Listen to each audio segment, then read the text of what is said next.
सुरुवातीला बातमी पुण्यातून संतोष देशमुख यांना न्याय मिळवून देण्यासाठी पुण्यामध्ये जनआक्रोश मोर्चाचं आयोजन करण्यात आलं। यावेळी सर्वपक्षीय नेत्यांनी मोर्चाला हजेरी लावली। शिवाय हजारोंच्या संख्येनं जनसमुदाय या मोर्चात सहभागी झाला होता। संतोष देशमुखांच्या मारेकऱ्यांना फाशीची शिक्षा झालीच पाहिजे अशी मागणी आमदार सुरेश धस यांनी केली। सोबतच आरोपींच्या पुणे कनेक्शनवरही धस यांनी निशाणा साधला। सर्व आरोपी पुण्यातच कसे मिळतात असा सवाल त्यांनी केला।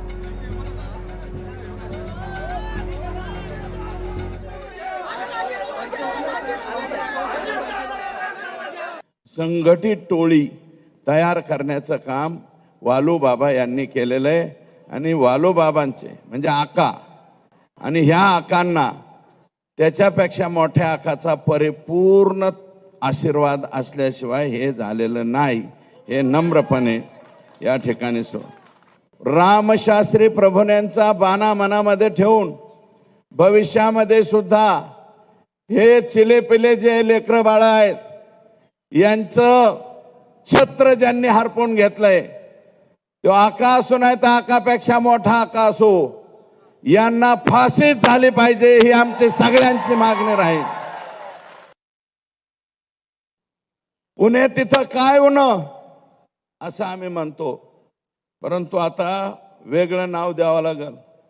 पंढरी शेठ बैलगाडीच्या शर्यतीचं मला वाटतं कोणीतरी हे होते, वारले ते आता, लय मोठे सोनं बिनं अंगावर घालायचे।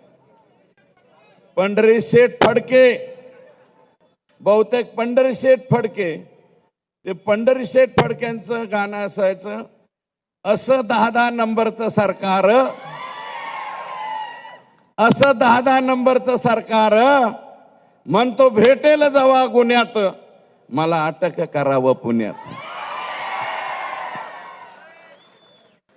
म्हणतो भेटेल जेव्हा गुन्ह्यात, म्हणतो भेटेल जेव्हा गुन्ह्यात मला अटक करावं पुण्यात।